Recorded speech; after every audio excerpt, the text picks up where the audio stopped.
Hey, how's it going, everybody? This is Chris. Welcome to episode 17 of NML Crossing, where we're going to be taking a look at the third and final one-shot from the Cataclysm leg of our journey.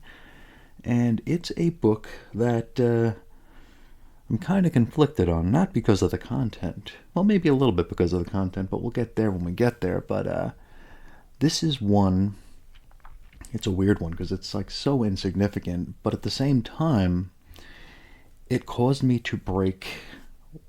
I have very few rules that I kind of try to impose upon myself as it pertains to comic book collection and just my overall comics enthusiasm, but this book caused me to break one.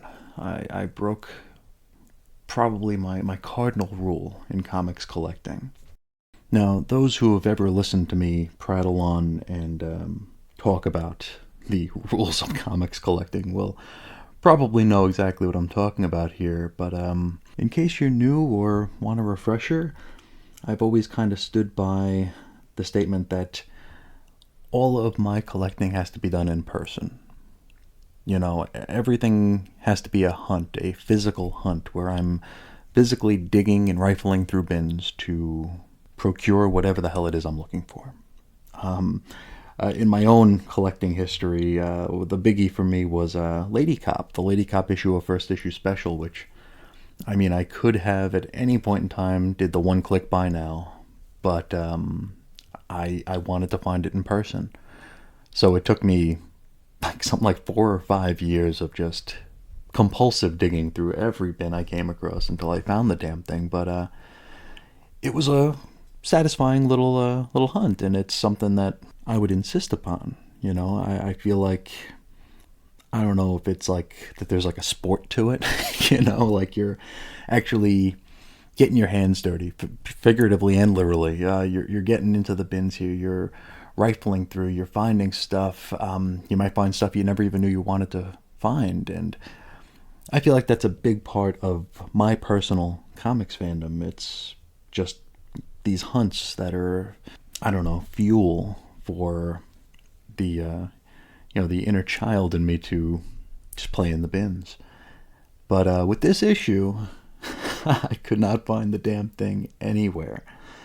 Um, I think I would feel a lot worse about having to turn to mycomicshop.com for this if I hadn't done my due diligence. And I mean, it would have been dead easy to just pop onto a website and be like, okay, I need these books from No Man's Land. Let's get them all right now.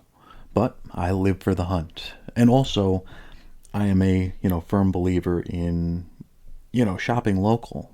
There was a lot of lip service paid to support your local comic store during the lockdown and the months after, and I'd see people really, really put it out there that they want people to support their local shops and keep them open and help keep the lights on. And they would tweet that out, and then 10 minutes later, they'd tweet a mail call, where they ordered 5 omnibuses from Amazon or something. So I'm a firm believer in supporting your local shops, and I also believe in actually putting your money where your mouth is in that situation. And that's something I do, and I always have done, and I always will do. To the point where searching for this book, I drove to every place I know of that had a bin in a probably 75-mile radius. So a lot of miles on my car, a lot of miles on my fingers, going through these bins. I wanted to make sure that I literally extinguished any hope of finding this one shot in the wild before finally resigning myself to the fact that, well, if I want to keep this show and project going the way I wanted it to, I'm going to have to order the damn thing. Like, if this was an issue from way later in the project, I would not have ordered it. I would have just been obsessively, how do I say that word? I put B's in where B's should go. Obsessively digging through every bin until it came time to, pull the trigger on finally ordering it online. But since this one was relatively early in the project, I had to make a snap decision that sadly felt like a betrayal of myself, which is pathetic and sad, but I am what I am. But I wound up ordering it, and when I did, I still needed 2 other books for this project, so I threw those on just to kind of justify the shipping, because I think this book was like $2.50, $3, and the shipping would have been like $8. So I figured, well, let's justify that shipping, and I threw a couple more issues. It was an issue of Legends and an issue of Detective for way, way, way later in the project. But rather than eat that full $8 shipping, I figured it would be better to spread it around a little bit.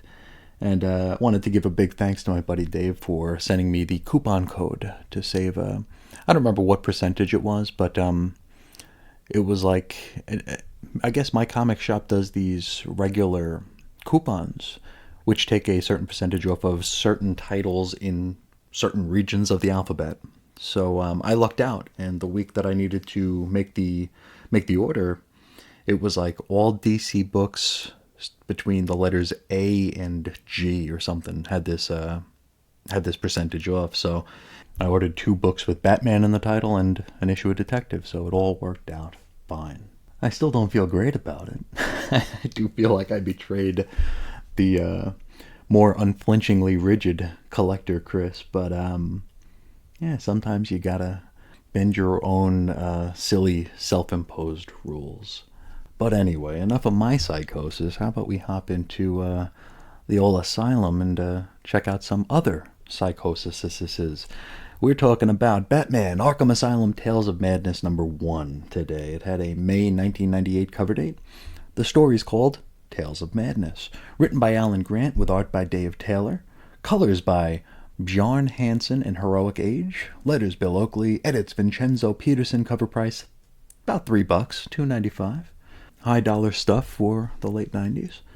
Now, we have a trio of chapters here. They're all by the same creative team, but we're going to start with Chapter 1, Democratic Conventions.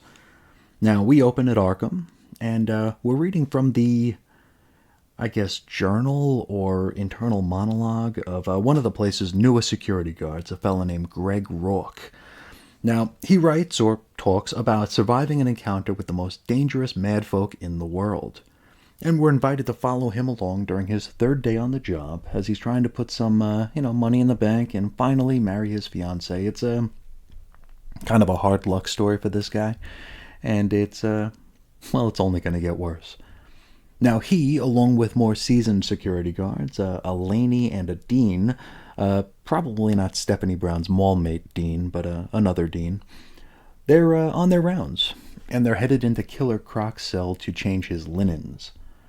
Just then, the clock strikes 7:03 p.m. because alarms start sounding, shutters start shuddering, and before we know it, we're in a post-quake lockdown. Jeremiah Arkham's voice cracks over the PA system to inform the residents and staff that, that very bad thing happened. But not to worry, because Arkham's been fortified with their new Temblor alarm system. Power and phones are out, but the generators ought to be kicking in any moment now. Now, here's the thing. We got our trio of security guards, and, at the moment, they're kind of trapped with Killer Croc. They're armed with a single taser gun, but again, it's Killer friggin' Croc. Now, he's probably the least likely Arkham resident to be sweating a shock stick. And indeed, they do shock him, and he shrugs it off, and then he kills poor Dean with a single crushing blow. Croc exits his cell and is summoned over to one of his next-door neighbor's rooms, and that room belongs to the Joker. Now, the Joker talks Croc into letting him out, and it doesn't take much in the way of convincing, so I guess it doesn't take long for the party to start hopping. Now, over the next page, Joker and Croc let out a few more of their psychotic peers, and it's actually kind of funny how picky and choosy they seem to be. They release Scarecrow, Riddler, Vox, and Samantha. They don't release Maxie Zeus because he's an annoying dork, Chiraxus because he's a pain in the ass, and Mr. Zaz because he's a party pooper. Now, of these characters, I gotta plead ignorance on the ladies, Vox and Samantha. led me to do a little bit of research to discover that, well, there's a reason why I don't know either of these two, because this is the first appearance for both of them. Man, you remember when creators used to put new characters in Bat books? Like new characters that weren't just variations on Harley Quinn, just differently painted clown girls. Imagine that, right? Anyway, so we got our baddies on the loose in this lockdown, high-security nook of Arkham. And, well, they're looking for some sport. They're looking to skin some security guards. And we're down to just the two of them. And wouldn't you know it, Laney bobbles and drops the taser gun, which alerts the Joker, leading him right on over. And the Joker has a pretty funny line here. He walks up to the guards and asks if the earth moved for them too. Now they yoink the guards out and give them the new lay of the land. Joker cites the Democratic Convention of Majority Rule, stating that since the crazy people now outnumber the sanes 6-2, well, craziness just became the norm of this little social circle. Now the guards are asked to pick their poison as pertains to how they're about to be tortured. Just then, Jeremiah Arkham calls in and checks on the guards. Now the Joker answers the wall phone and he lets Jerry listen as he pumps Laney's brains full of volts with the taser. And, well, it kills him. He's basically fried. So we are down to our last security guard, and it's our focal character, Greg Rourke. Samantha claims to remember his face, stating that he was there in Salem all them years ago when she was burned as a witch. She swipes at him, slashing his face pretty good. At this point, Greg attempts to use some of his Psych 101 toolbox here. It's pretty funny. He's surrounded by psychopaths. He's surrounded by very, very dangerous and violent people. And he decides to attempt to reassert his authority over this crew. He demands they all stand down and return to their cells in an orderly fashion, which, I mean, the baddies find this absolutely adorable, and I agree. The Joker then takes the scenic route to get to our next story beat. He compares the earthquake to the duality of man, order, chaos, good, evil, all that jazz. This inspires an idea. They're going to kill Rourke, yes, but the question, well, he's got two questions. Who and how?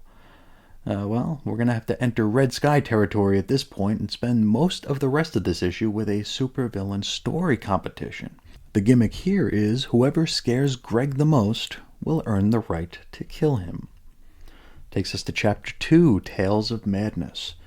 Now, Rourke is kind of being defiant here. He says he's not going to play along with this silliness.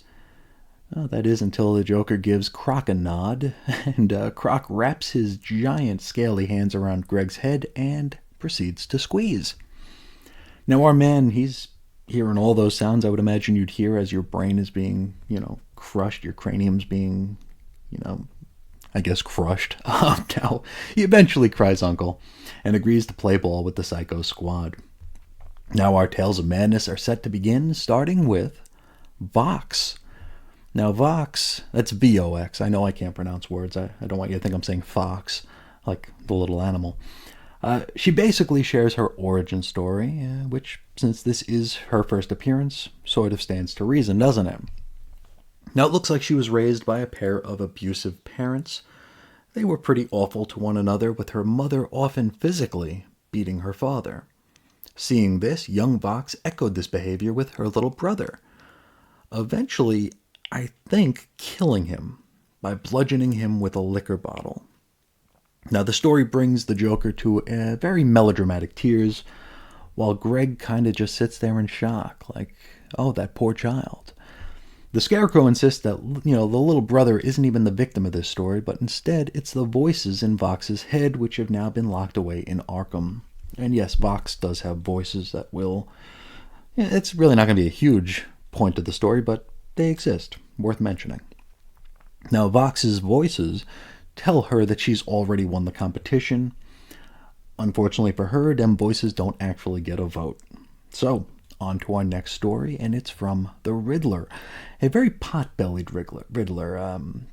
It looks very, very strange. If you've seen the cover of this issue, you see he's very bizarre looking, and that's maintained throughout the story. Now, what changes at this point is the art style. Now, the story that Riddler tells is told in... It reminds me a lot of Kyle Baker's work, if you're familiar with that early mid-2000s Plastic Man book. Like, very stylized cartoon. It's pretty cool looking, and it really shows the versatility of Dave Taylor, the artist. Now, the story is, it's the Riddler and his crew attempting to rob the Guru Rishi World Headquarters, which is an odd religious sect of sorts in Gotham. Now, during the job, old Nigma gets to meet the High Holy Guru Rishi himself, only it's actually Batman in a Guru Rishi costume. Okay? Now, there's this riddle playing through these few pages, and it's kind of an existential riddle. It's a one-word question. It's why. I guess we all ask ourselves that question on occasion, right? Now, Bat Guru Rishi solves the riddle with one more word. Because. And well, that's it. Back in reality, such as it is, Scarecrow disqualifies the Riddler since his story sucked. It also wasn't true, and also it sucked. Vox, the violence vixen, sees this tension among the baddies as a sign that there's a fight about to break out, and this excites her a lot. Anyway, let's get to the next story, and that one is Killer Crocs. He shares a very short story where he feeds some dude to an alligator. That's it. Vox says that she doesn't want to hear about people fighting, not even crocodiles or alligators. She actually just wants to see a fight. Off to the side, we can see that she is in the middle of pocketing the guard's giant ring of keys. So what she's going to do with it, we'll probably find out very soon. Crocs assumes that his story won, just like everyone else. Joker tells him to settle his tea kettle for a bit because story time ain't over just yet. Next up, Samantha, or as the DC Wiki calls her, Witch. It, like Vox's story before, is, an origin story. Or whatever she believes her origin story to be. We zip back to the days of witch hunting in Salem, Massachusetts. Worth noting, maybe, but the wife and I actually visited Salem last Halloween. It was a pretty neat trip, but definitely a lot more low-key than we were led to believe from the stories that we'd heard about how, nuts and crazy the town goes during October. It was still a fun little side trip that we were able to add to our visit to Boston. And I was also able to pop in on a comic shop, which, since it was the only one there, I gotta assume was probably the comic shop that Reggie visited when he lived there. Anyway, Samantha is hunted down by the Witchfinder and gets a pentagram branded on her head and also gets burned at the stake. She vows vengeance and all that, and then she's reincarnated and she still holds a grudge. Now, again, she believes that our man Greg was present during the stake burning, and, she goes to attack him, only being held back by the Scarecrow and Riddler. Kind of a missed opportunity here, in my opinion. I feel like her little origin story should have included a guy who, I don't know, kind of resembled Greg. I don't know. Oh well. Just then, we get a party crasher in the form of Chiraxus. You see, Vox let him out of his cell in order to incite a fight. And a fight she gets. So we get a couple pages of Killer Croc pummeling the holy hell out of the Bugman. And then the Joker gives Rax a tase for good measure. So, he's KO'd, or at least at a commission. Time for our next tale. And it is the Scarecrow, who tells a story of a family who lives in a house. The house, unfortunately, is also the home to the devil. He lives in the basement, though. Anyway, the family grows to distrust one another to the point where they lock themselves in the house and chain themselves to pieces of furniture and, eventually, to each other. This causes their two puppies, Fifi and Fofo, to fear that they'll never be fed again. And so these two tiny dogs decide to eat their owners. And that's it. That's the story. We got one left to tell, but looks like it's going to require its own chapter. Chapter 3, The Jigsaw Man, and it's story time for the Joker. Now, he tells the story of firing what appears to be paint into a group of people, only it ain't paint, it's acid gel. This causes Batman and Robin to arrive on the scene, and they find themselves blasted with Joker toxin and fall into rapturous laughing fits. Joker then stabs Robin in the heart while Batman yucks it up, and it looks like he's about to stab Batman when the story ends. That's it. From here, we hop back to reality, such as it is, and all eyes are on Greg. The baddies are looking at him to choose the scariest tale of madness he'd been told. And Greg, he can't seem to decide. But our bad guys keep pressing. He finally cracks and he reveals that they all won. All of the stories scared him the same. The scene closes out with the baddies approaching our hero and everything going to black. Our next scene opens after Arkham's backup generators kick on. Jeremiah leads a crew of heavily armed guards into the high security area for a sweep. And they find, well, not much considering. All of the dangerous folks are safely tucked away in their cells. The only baddie out of his cell is the KO'd Charaxus, and so Jerry and the gang assumes that Rax killed those two security guards. They then come across Greg and are kinda taken aback. We don't see what they see, but we will. Our next and final scene occurs 1 week later. Greg's fiancée, Miss J, is at the asylum hoping to be able to see Greg. Jeremiah tries to dissuade her from paying this visit, as Greg was pretty traumatized and changed during the quake. Miss J insists and is finally led down to the cell they're keeping the poor guy in. We close out with J getting an eye full of her fiancé, and, well, he's chained to the floor and has gone quite insane. His body is carved and scarred up with the names of his captors. He's no longer Greg Rourke, he is now instead the Jigsaw Man. Who, for a last page reveal, I don't even know if we're going to ever see him again. But that's where we're going to leave it for today. Next episode, we are finally wrapping up Cataclysm in Robin number 53, I think. But for now, let's talk about this little ditty. And it was a weird one, wasn't it? From a Cataclysm standpoint, I feel like we were kind of in not pink skies territory. Maybe not full-blown red skies, but pink skies. Sure, the quake and the subsequent lockdown wound up facilitating the sharing of our tales of madness, but honestly, it really could have been anything. It could have been a riot, a power outage. It didn't have to be the quake. And, we really didn't see anybody reacting to the fact that there was a quake. So, we could have gotten here from many different paths, is what I'm trying to say. But that said, this was a fun little story. And I tell you, I went in expecting very, very little. Which is probably the seasoned comics fan in me having like a hair trigger automatic bias against any book with Arkham in its title. And I guess books with the Joker front and center. I feel like there's just too damned much Arkham, in my opinion, I guess. When I kicked off this episode, I talked about diving in the bins for this book, and I learned something pretty funny, that several comic shops in my neck of the woods have full-blown Arkham sections in their bins. That's how much Arkham there is out there. Like, you go through the Batman section, and then you get, like, Batman-Arkham, and there's, like, many, many inches of books in the bins. It's pretty funny to see. It was refreshing to see because I was looking for the damn book, but at the same time, I don't know, I feel like there's too much of that. Anyway. After I got this, but before I read it, I did flip through the book.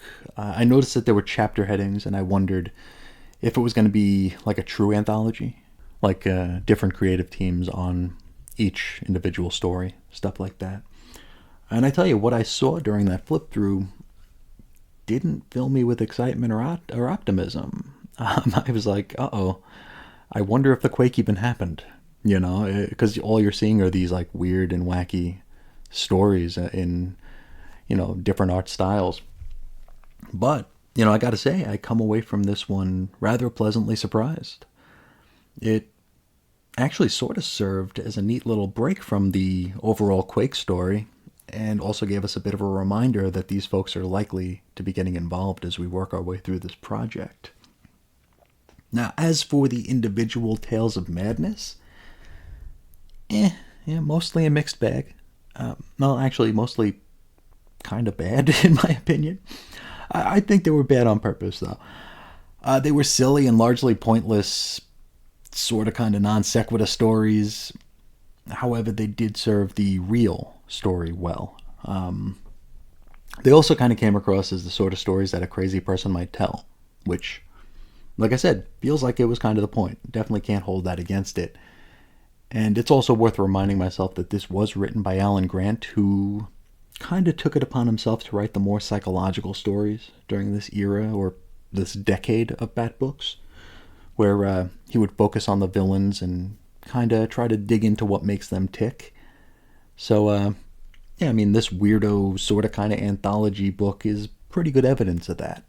The art throughout this issue was mostly really good, and highlighted the versatility of Dave Taylor. Though I do feel like some of the character designs were a little bit weird. And I mentioned that pot-bellied Riddler.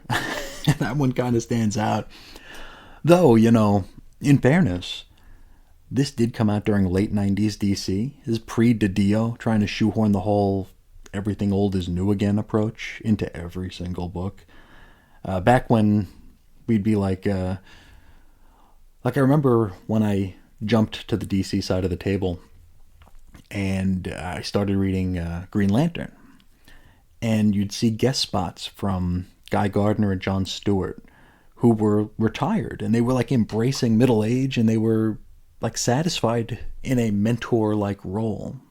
Like they weren't in tip-top shape, or at least Guy it seemed like he was in tip-top shape, and it seemed like their days of heroing were probably behind them. Now, maybe the Riddler's paunch was a sign that he was getting up there in years, or maybe this was just a weird off-model design. Who can say? Now, the art styles employed here, like I said, were really, really cool.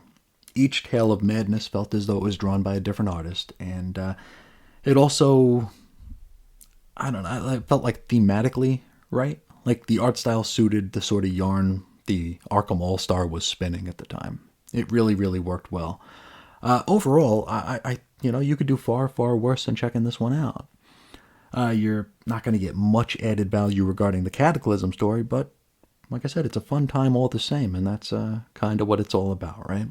Now, speaking of fun times, how about we hop into the NMaiLbag here for some chatter and discussion. We're going to start with a text I got from my buddy Dave yesterday regarding the current whereabouts and who's-abouts of the Huntress. Back when we, I don't remember which episode it was, but we talked about, we talked about the Huntress. We've been talking about her a lot lately.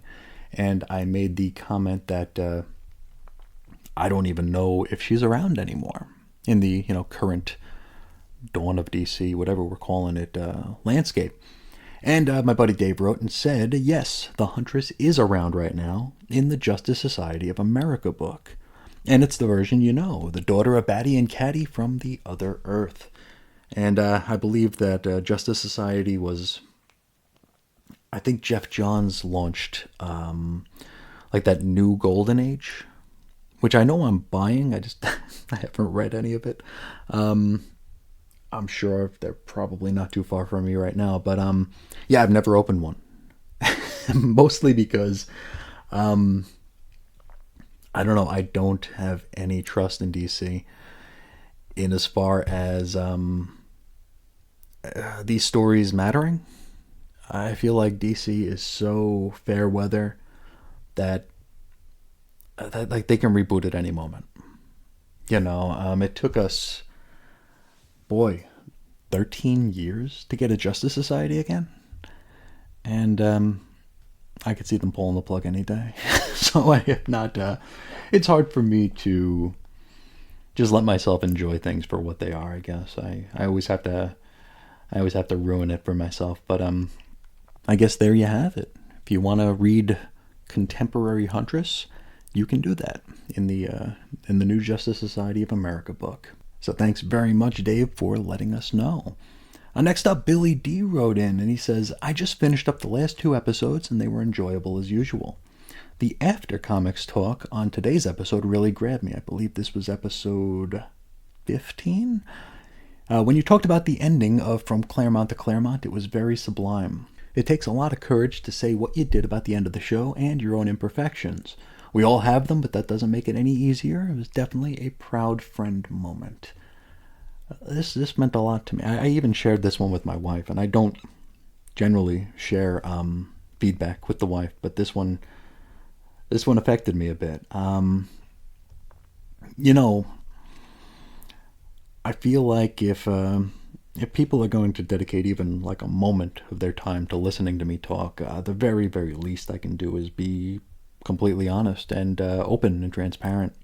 And, in as far as this pseudo career in podcasting, I've made a lot of mistakes. And they were dumb mistakes. They were not... They weren't like technical mistakes. They weren't informational mistakes. They were just me being bad at this mistakes.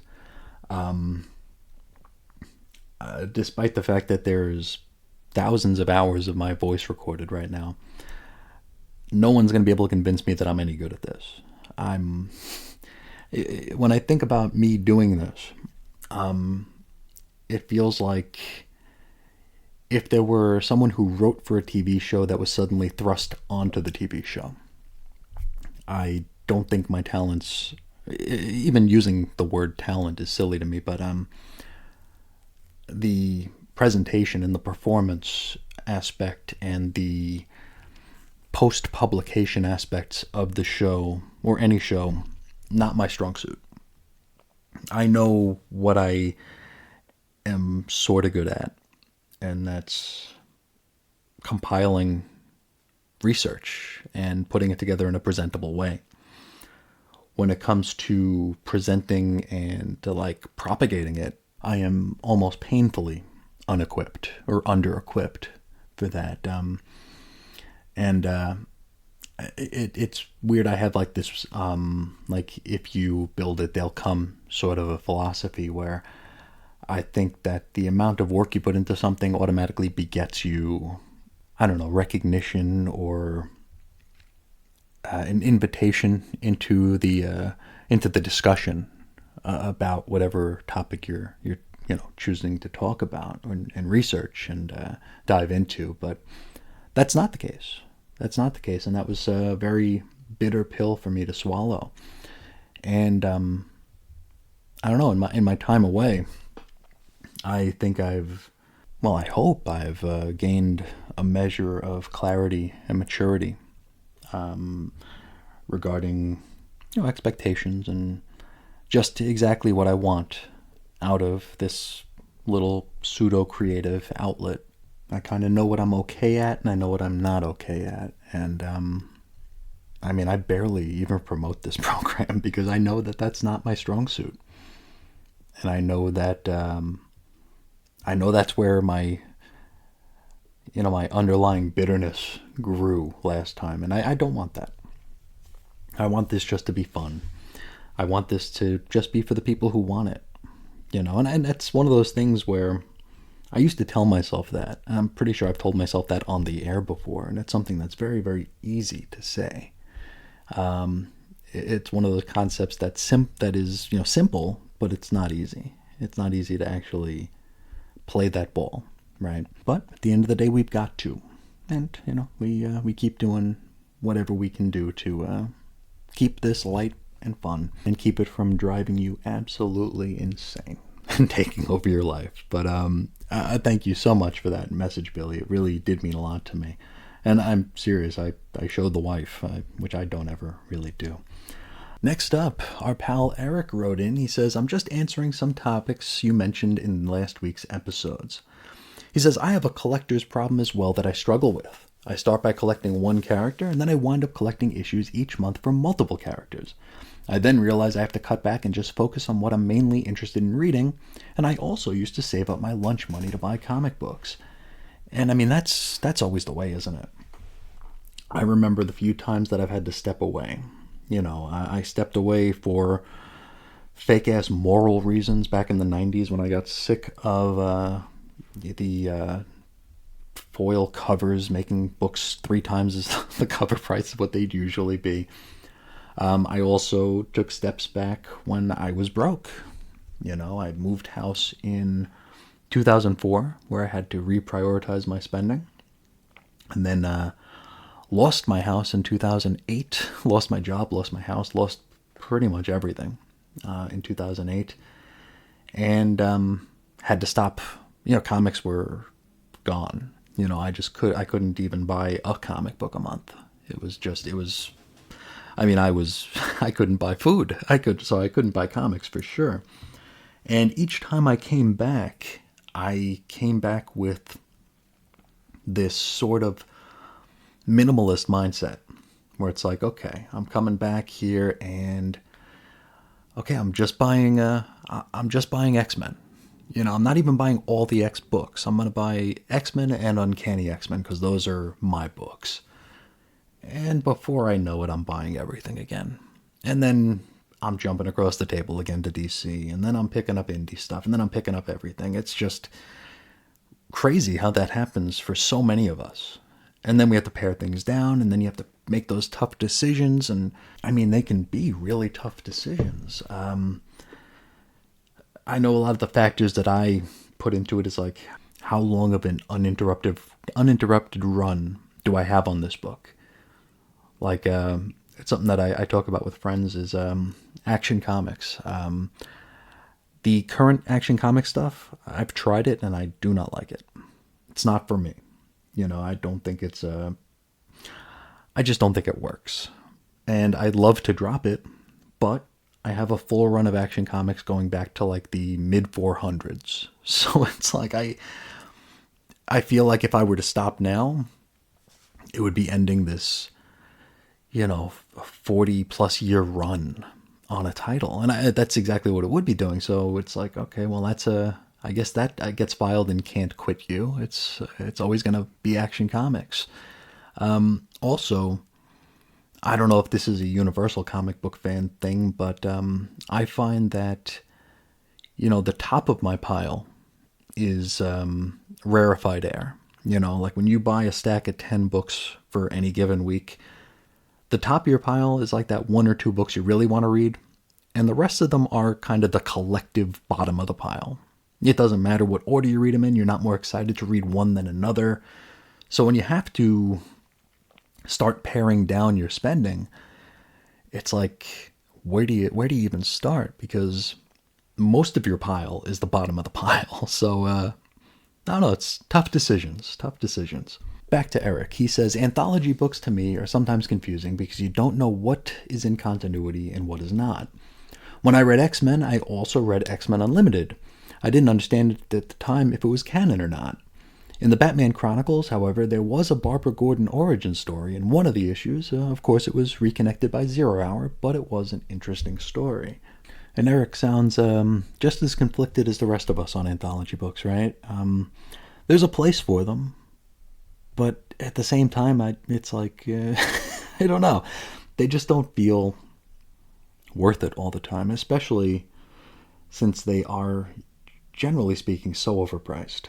Nowadays we get anthologies almost every month, and though the average price for a new comic is probably around $4.50 right now, so we got a lot of $4 and a lot of $5 are creeping in, so about $4.50 per average comic. These anthologies are usually like 9 or 10, and that's a lot of damn money. That ain't impulse buy. That's like an investment. That's a lot of money for a single book that there's very little quality control on. And you don't know if any of the stories matter or if they're just there to be experienced. I don't know. I that's the kind of stuff that I get hung up on. Because, it's definitely usable format for trying out new talent and maybe exploring stories that wouldn't work as an ongoing. I get that. We've talked about that. But I don't know, anthologies were born in the Golden Age, almost 100 years ago, because they were trying to give people bang for their buck, or they were trying to introduce new concepts and characters. And I can't really argue the value of, Golden Age anthologies. They were what they were. That said, if we found out tomorrow there were no more anthologies ever going to be made, I'd be okay with that too. It definitely feels like something that is a yesteryear sort of thing, kind of like annuals. I remember when Jemison Casada took over at Marvel, and for a few years we didn't get any annuals, and I thought that was really cool, because annuals are, generally speaking, a waste of time. Of course, there are some annuals that were big deals and were important and were, concluding chapters of a really, a seminal story, like the Judas Contract. That ended in an annual, and it was like a big special thing. I wasn't there for it. I, read it way after the fact, but it felt important. It felt like a real crescendo to the story. But when Jemison Casada took over at Marvel, they're like, why are we wasting time with annuals? Let's just put out a 13th issue of the ongoings. And I liked that. I liked that approach much better because, like I said, annuals are kind of nebulous, or they were at that point, and they kind of fall in line with the anthology format as well. And I don't know, I'd rather just get some actual in-continuity canon stuff here. That's my hang-up as a comic fan. I want everything to matter. I want to feel like I'm, with every single book I'm building onto my lore library, That's probably why I was never really a big fan of like Elseworlds and Marvel's What Ifs. Those always felt so, I don't know, weak. Back to Eric. He says, about Nightwing, I think his best stories are in the 90s when he got his own ongoing series. Before he got his own solo series, I did enjoy it when he showed up in the Batman comics. And yeah, those Dixon and McDaniel Nightwing issues, like I was saying when we talked about the last issue of Nightwing, such a sweet spot, such a great mix of superhero and soap opera, and it was just really, really good stuff. It really walked the line between like comfortable and pushing the envelope, Like I said earlier, DC in the late 90s felt like a company on the move, and I say this mostly in retrospect since I was not a DC reader at the time, but things like legacy characters and new young characters taking over the mantle for established characters, characters retiring, characters getting married. It just felt like, I don't know, the universe was maturing and growing up with us.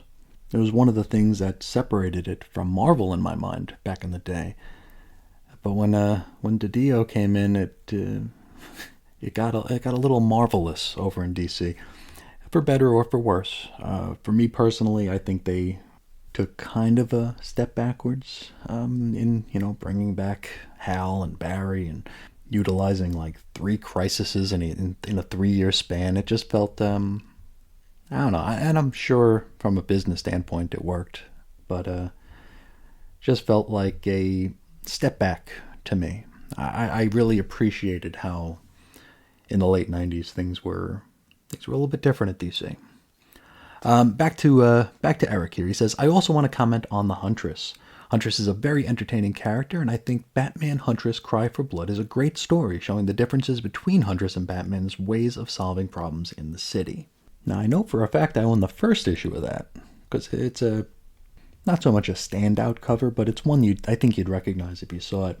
Never read it, which is probably no surprise, but I tell you, the interactions we've had with Huntress over the past several episodes and issues are really making me want to check out some 90s Huntress. I might actually drag the Robin 3 miniseries out of the long box at some point and take a look at it. Because up till now, I really had very little interest in this take on the Huntress, or actually any take on the Huntress. So I don't know. It's pretty neat to get this bit of education on a long ignored character. But thank you so much for writing in, Eric. I always like hearing from you and look forward to hearing from you more. Last up is a good friend of ours, Chris Yu, left some comments over on the blog. He says, I know I'm a little late to the podcast, but as someone who read all these issues month by month as they came out, I'm interested to see what I remember and how this story holds up after so long. I'm also interested to hear your opinions on this, quote, new to you storyline. Well, Chris, I'm so happy that you're here, and I'm definitely looking forward to comparing notes with you as we work our way through the project. Chris continues, Dick Grayson is my DC character. I'm in a Bronze Age rabbit hole lately, so the Robin Bronze Age omnibus is one of my prized possessions right now. I no longer collect, sold my collection 14 years ago and haven't looked back, so I love reliving my nostalgia through your collection. And it's kind of funny you mention that. I've talked kind of inch deep, mile wide about how the last couple of years have treated me personally. And there actually came a time last spring where I came very close to just getting rid of my entire collection. I was just done with everything. It was a a troubling sign, I'll say. It was a troubling sign that I wanted to do that. I just woke up one morning and I'd had it, you know. I think I had a couple of DCBS boxes that I'd never even bothered to open.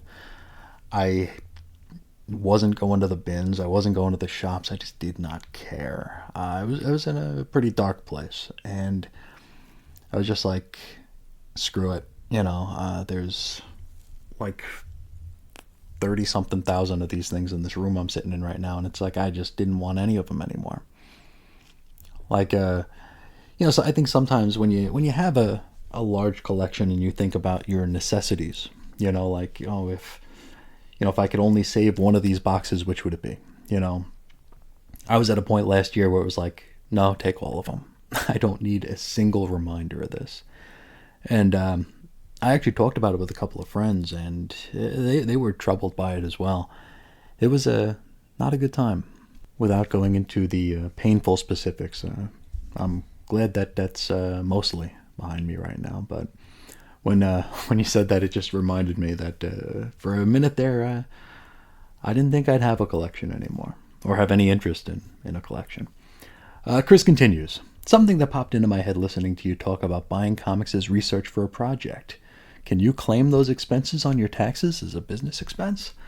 Oh, dude, could you imagine? Can you imagine claiming those on taxes? Wow. I'm sure there are probably people out there who do make enough money to claim on taxes. Like, I guess you could probably... There's probably a little bit of research material you could do that with. I think largely it would be like web presence, you know, paying for hosting, paying for domains, stuff like that would be easier to qualify and quantify, I suppose, as a tax write-off. But yeah, I mean, boy, if I could write off what I buy comics-wise, that'd be pretty interesting. But no, I do not. I do not. Last word from Chris here. He says, oh, by the way, I'm still reading The Dawn of DC Titans thanks to you. Not sure for how much longer, though, because Beast World is turning me off. And yeah, I stopped reading The Dawn of DC Titans pretty early on. Like I said, it came at a time where I was kind of just not in a good place. And I think I saw that She and Titans show and project as sort of a lifeline at that point, where it's like, okay, this is something I'm passionate about, something I'm interested in, it's something I really want to talk about, it's a franchise that I really want to reacquaint myself with. And then it's like, okay, well, we're going on hiatus for Night Terrors, and then, oh wait, no, here's a giant crossover that's full of these giant size anthologies that are gonna just take over the Titans line for a number of months. And then there's the mini-series that are kind of trying to reinvent wheels that don't need reinventing, and those were being haunted by ghosts of ex-lapsed past that I didn't want to revisit. So yeah, I've got a pile of Titans sitting next to me. I just haven't opened an issue since, I think, issue 2, because I think after 2 it went into Night Terrors for a couple of months. So yeah, I've got a lot of catching up to do if I feel like catching up. But I definitely want to thank Chris for checking out the show. We're going to be hearing a lot from him over the course of the next few episodes, so look forward to that. And of course, if you want to join the conversation, I encourage you to do so. You could find me a whole lot of different ways. It is weirdcomicshistory@gmail.com. Chris is on infiniteearths.com. Also, gothamquake.com, which redirects right to that. 90s X-Men on Facebook, Ace Comics on Twitter X. I also uploaded the first 5 episodes of this program to YouTube, so hopefully I'll remember to link to that. If you're listening to this, you've already heard those, so you probably don't need to hear those again, but I have been making sure to export these episodes twice. I do one without the theme music and one with. So theme music goes on the pod feed, without will, be clumped and thrown on YouTube eventually. So if you're the sort to use YouTube as background noise while you do other things, well, now you can have me as your background noise. You could do far better, but I'm there if you want. But I think we've gone on long enough for today. I'd like to thank you all so much for indulging my own tales of madness. And till next time, as always, I'll talk to you again real soon. See ya.